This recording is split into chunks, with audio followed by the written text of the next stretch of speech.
ჩვენ უბრუნდებით იუსტიციის სამინისტროს სადაც თეაწულუკიანი ბრიფინგს მართავს და პირდაპირ ეთერში ვთავთ მის განცხადებას.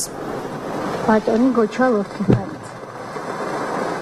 ჩვენ გუნდთან ბატონი გოჩას შეერთება არის ჩვენთვის ძალიან დიდი პატივი და სიამაყე, რადგან ბატონი გოჩა გახლავთ ძალიან დიდი გამოცდილების მქონე სამართლისმცოდნე, ადამიანის უფლებების სპეციალისტი, საჯარო სამართლის ერთ-ერთი საუკეთესო სპეციალისტი, რომელიც არა მხოლოდ ჩვენი ქვეყნის შიგნით, არამედ ქვეყნის გარეთაც წლების განმავლობაში მუშაობდა და არის ამასთანავე ყოფილი დიპლომატი, მაგრამ ყოფილი დიპლომატები არ არსებობენ და ამიტომაც მე ის შევარჩიე სწორედ მოადგილეთ ამავე დროს იმ ნიშნითაც, რომ ის სათავეში ჩაუდგება ჩვენი სამინისტროს მიმართულებას, რასაც ეწოდება საერთაშორისო ორგანიზაციებთან ურთიერთობა სხვადასხვა საჯარო სამართლის საკითხებზე. ბატონი გოჩა წლების განმავლობაში მუშაობდა საქართველოს საგარეო საქმეთა სამინისტროში, შემდეგ იყო გაეროსთან ჩვენი მუდმივი წარმომადგენლობის ჯერ თანამშრომელი და შემდეგ ხელმძღვანელის მოვალეობის შემსრულებელი ამ წარმომადგენლობის. ის შემდეგ დაუბრუნდა სამშობლოს და ისევ საგარეო საქმეთა სამინისტროში იყო საგანგებო დავალებათა ელჩი, რომელიც უნდა ითქვას ერთ-ერთი წამყვანი სპეციალისტი გახდათ იმ საჭიროებო საკითხების მოგვარებაში, რასაც ჩვენი ქვეყნის შიგნით არსებული კონფლიქტების მოგვარება ჰქვია. ბატონ გოჩას ბოლოს მოუწია პრემიერ-მინისტრთან მუშაობა 2005-2007 წლებში, მანამ სანამ გაემგზავრებოდა ამერიკის შეერთებულ შტატებში, სადაც ის გახლდათ ბოლოს კოლუმბიის უნივერსიტეტის სამართლის სკოლის პროფესორი და მიწვეული მეცნიერი. რამდენიმე დღის წინ ბატონი გოჩამ ჩვენი შეთანხმების თანახმად დაუბრუნდა საქართველოს.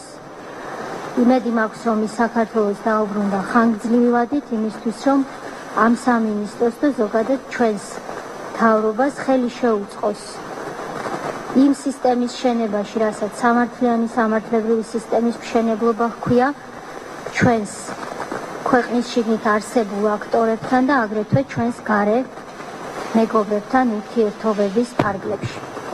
მე მინდა ბატონ გოჩას გადავცე სიტყვა და შემდეგ დაგიბრუნდეთ თუ გექნებათ სხვა შეკითხვები.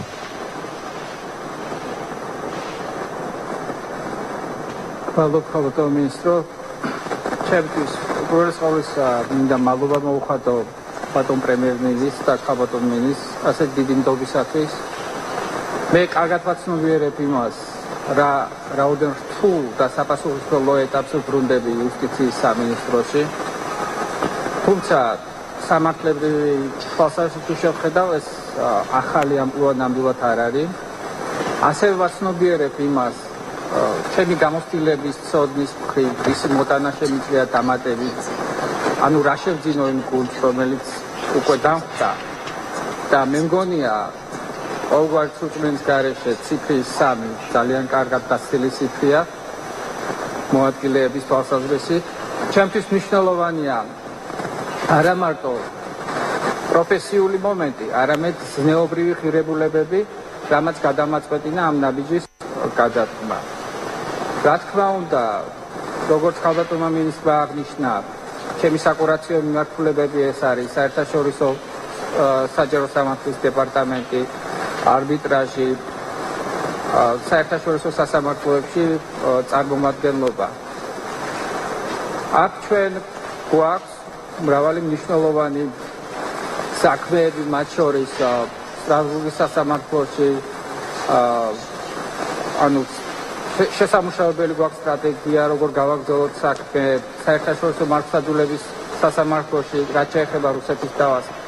ნებისმიერ შემთხვევაში ძირეული ცვლილებები, რა თქმა უნდა, არ მოხდება, უბრალოდ ყველაფერი ეს, როგორც ეს სამინისტროს პრიორიტეტია, საერთაშორისო და ჩვენ ფუნქციას, საერთო საკურაციო დეპარტამენტების ფუნქციას ვხედავთ იმაში, რომ საერთაშორისო სამართლის თვალსაზრისით ხელი შეუწყოთ სამართლიანი სამართლებრივი სივრცის ფორმირებას. ეს ჩვენი მიმართულებების კონტექსტში გულისხმობს ორ საოცრად მკაფიო საკითხს. ერთის მხრივ საერთაშორისო ვალდებულებების შესრულებას, მეორეს მხრივ ასევე საერთაშორისო სასამართლოების გადაწყვეტილებების აღსრულებას.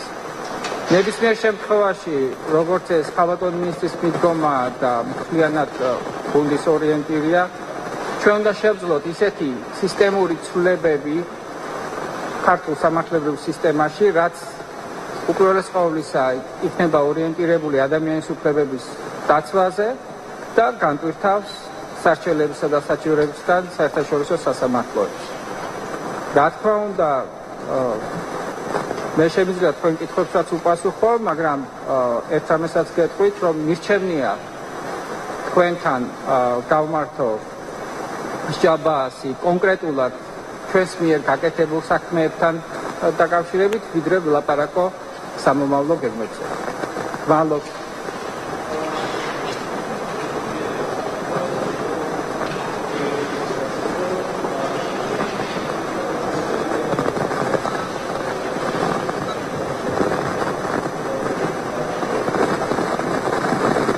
ამწუთისთვის დამატებით კუდის თანამშრომლის დაკავების შესახებ ინფორმაციას არ გვქონდა. დინარის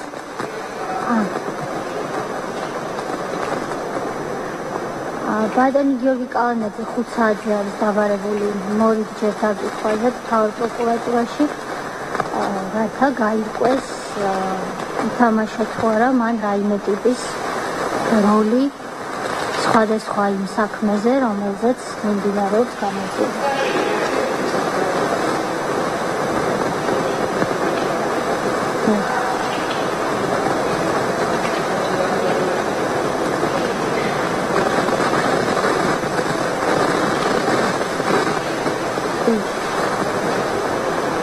მოგახსენებთ, ბატონი გუნავას დაკავების შესახებ არის ორი ვერსია.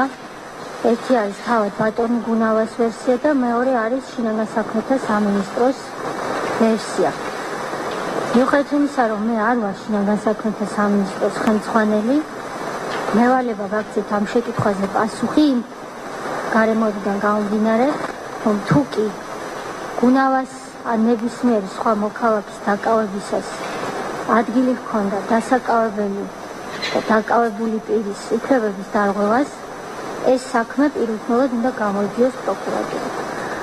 ამიტომაც ის საჩივარი, რომელიც იქნა შემოტანილი, იქნება რა თქმა უნდა ზედმიწევნით შესწავლილი.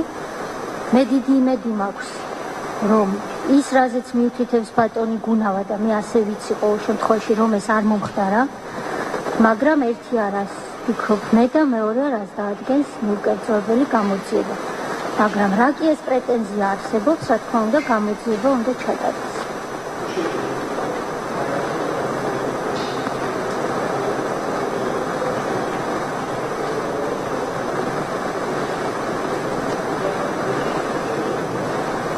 ეს იყო პირდაპირი ჩართვა იუსტიციის სამინისტროდან, სადაც თია წულუკიანმა საკუთარი მოადგილე წარადგინა. მისი მოადგილის თანამდებობას იკავებს გოჩა ლორთქიფანიძე, რომელსაც დაექვემდებარება საერთაშორისო საჯარო სამართლის არბიტრაჟებსა და უცხო ქვეყნის სასამართლოებში სახელმწიფო წარმომადგენლობის, ასევე ხელშეკრულებათა ექსპერტიზის და სასამართლო წარმომადგენლობის საკითხებზე მომუშავე დეპარტამენტები.